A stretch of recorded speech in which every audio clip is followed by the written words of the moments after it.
Hello and welcome back to the Doctor Who Marathon. I'm your host McEdam, and today we're going to be talking about The Maid of the Voord by Andrew Smith.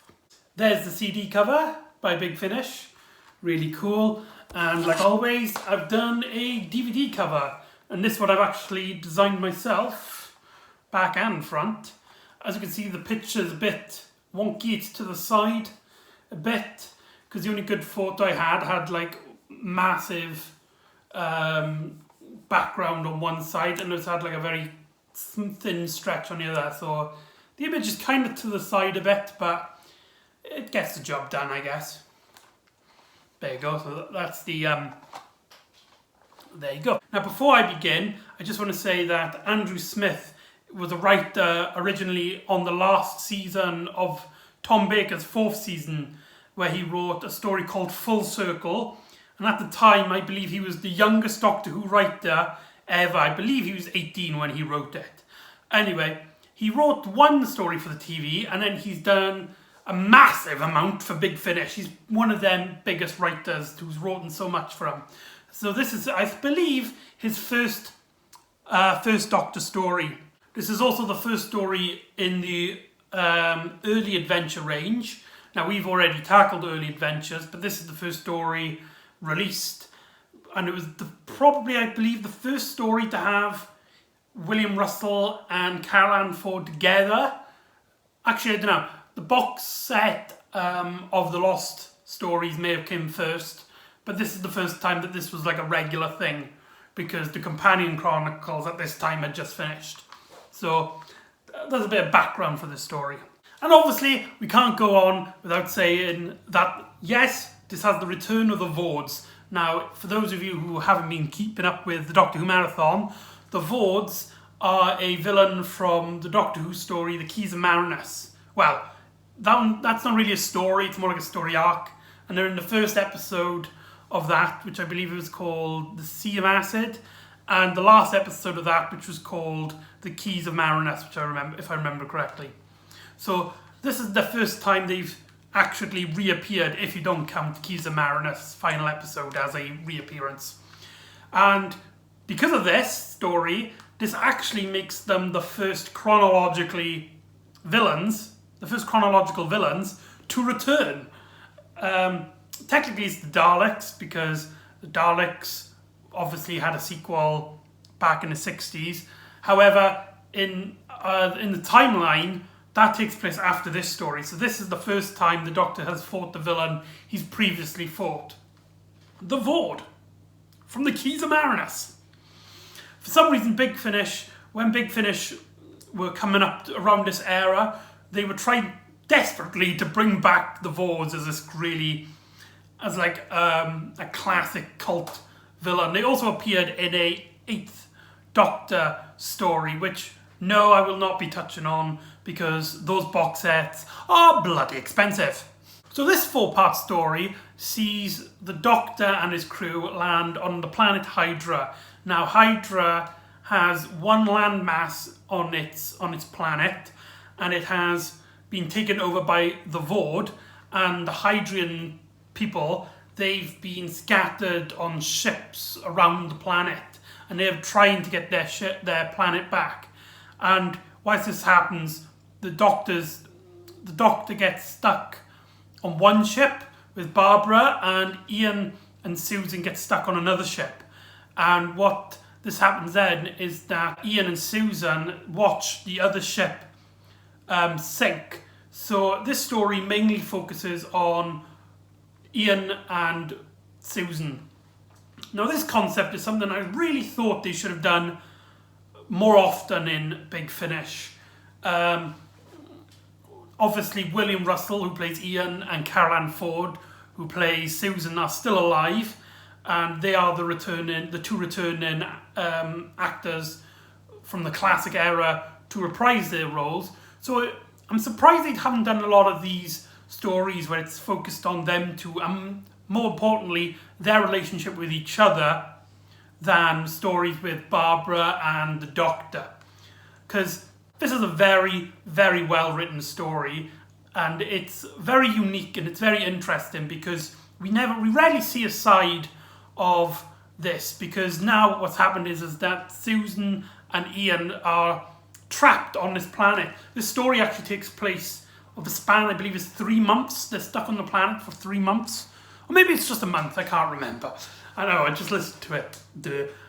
And Ian, he thinks that he needs to look after Susan because obviously she's like the child of the crew, and he feels guilty that she's basically lost her grandfather to the Voord, and Barbara, and he feels guilty about Barbara's death as well. But Susan, she kind of feels like now she's got to step up a bit. She's like, she kind of sees Ian try to treat her as a child, and she kind of tries to put him down a little bit. And she's like, you're not my grandfather, don't try to be. And Ian is like, yeah, but I still care for you. It's just the two of us now. We need to stick together. So there's a lot of like interesting aspects to the story that we don't see from this crew regularly. Let's talk about the Voord, shall we, at this now. Now, obviously, in the Keys of Marinus, they didn't get a lot of character.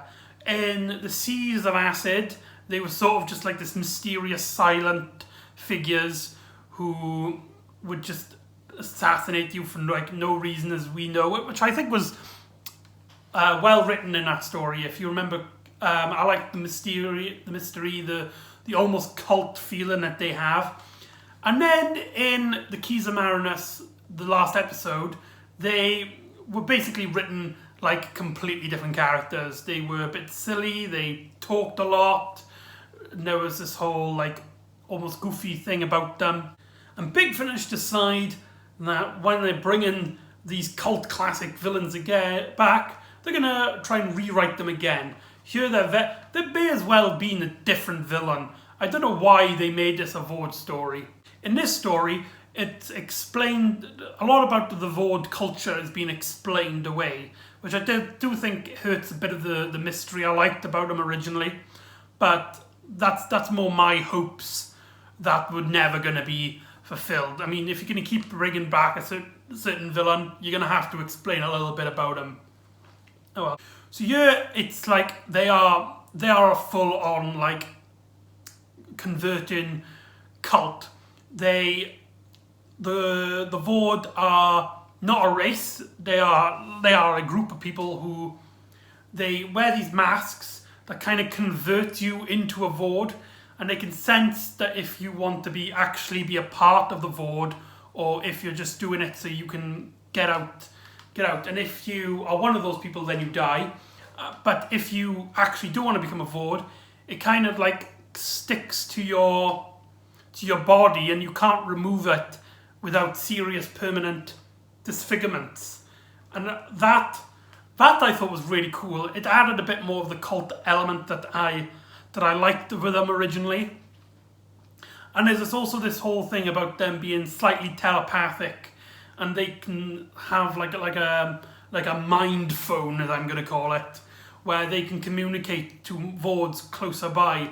So say like now, like one of them gets kidnapped, but because the Hydrians don't know about this ability, he gets to tell the other Voords where they are and basically be prepared, leaving Ian and Susan into an ambush. Now, like I said, the Hydrians kidnapped one of the Voords to try and get information about him and keep him prisoner.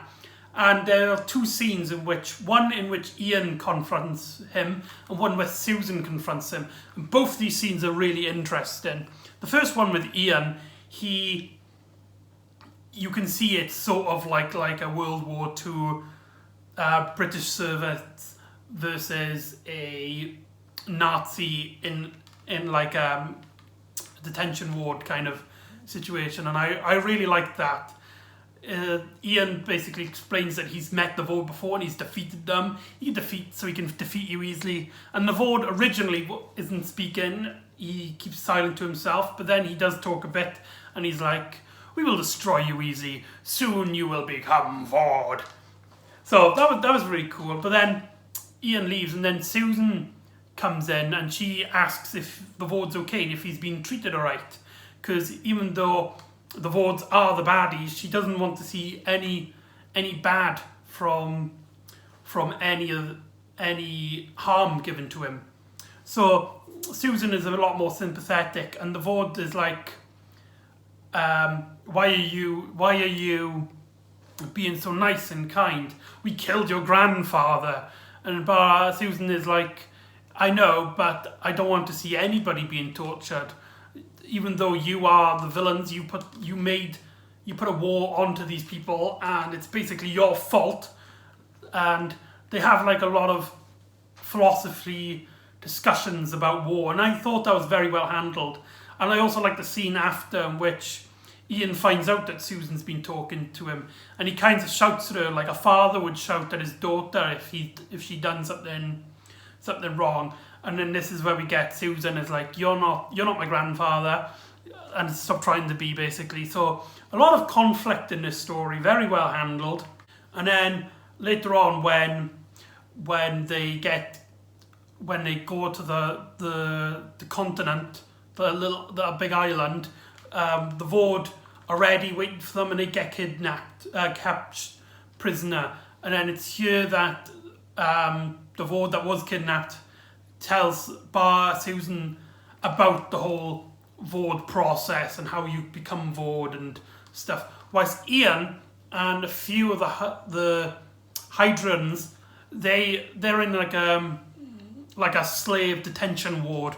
And whilst Susan gets discussed about this, Ian kind of gets it like firsthand, and they have a demonstration of this guy, and he's like trying to become Voord. So they put the mask on him, and they reveal that like he wants to become Voord, or if he doesn't, then he's gonna die.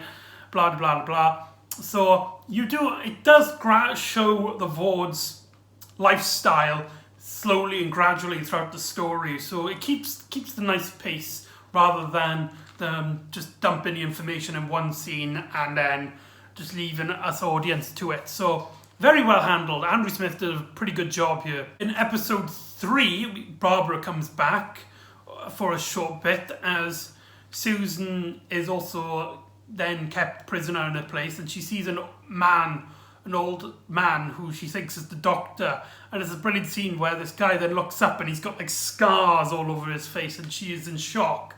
But it's not the doctor, and Barbara's there, and she explains it to her, and then she explains to Susan that the doctor is dead. Now this bit I think was really weak, because we've already got like part of the plot about the doctor and Barbara being dead, believed to be dead throughout into the first part. And we know that they're not dead because we've seen the future stories. But I think it works there because we know where the plot is taking them. It's taken them through a journey of Ian and Susan. But then they leave it for the cliffhanger of part 3, I think it is. And it really doesn't work because obviously we know that the doctor isn't dead, and it's going to be the final part. So like, what was the point? It's not like they were going to do an extra further part about the doctor being dead, is it? I felt that this cliffhanger for part 3 was very weak. Episode 4 is then just basically a trench war story. It's very, what's the word? I don't want to say Star Wars-y, because I think loads of people would take that as more of like a criticism, like a negative, but in a good way. There's a lot of shooting, a lot of action, a lot of strategy between the doctor's now back. I forgot to mention the doctor's now back. He was held prisoner, and he was told, and the other Voords try to keep to the secret that he was alive, because if they find out that the doctor's alive and he's the one who comes up with all these strategies, it might give hope to the other prisoners that they could escape, and then they could start a rebellion. So they told everybody that the doctor was dead, but he wasn't. There you go. And there's these great scenes where the Voord leaders are on the screen and they're like, the doctor is dead, I have no hope. And then the screen then goes to the doctor, who is alive, and he's like, we will come and rescue you. And he does a speech which reminds me a lot of Winston Churchill. For those of you who don't know, Winston Churchill was the Prime Minister during World War II, and he was famous for giving these epic short war speeches, and the Doctor here does a very great job at like recreating that atmosphere.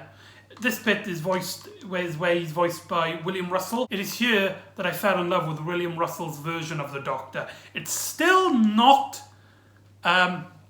William Hartnell. It doesn't even like he's trying to do like an impression. It's more like his own thing. And it does kind of get a bit used to. But you do slowly get the feel of an old man who's just wandering around. In a very broad sense. It's so you don't really feel it's William Hartnell, but you do kind of feel that it's a character like the first Doctor. If that makes a bit of sense? Probably not. I'm probably just talking up my arse. So there, episode 4 is basically just a battle story, and then we have our conclusion, leaving the domain of the Voord, a very great story. I think I think it is an easy listen to listen to, especially how the story focuses on the two characters that we do have living actors for. I think that really makes this story a must listen to for this era of Doctor Who if you're interested. So I highly check it out. Dominion of the Voord, recommended by McEdam. Next time we're going to listen to my last first Doctor audio. I know there are 2 more I'm missing. However, on the Big Finish website, they're gone. They're sold out. And on Amazon, they go for like 108 quid, which I'm not spending that money on CDs. So sorry, I love Big Finish, but not 108 quid. So there you go. I'll see you next time for Here There Be Monsters, which I haven't actually listened to yet. It's the last of the first Doctor audios I haven't actually listened before, so that's going to be interesting. Hopefully it's good. I'll see you then on the Doctor Who Marathon.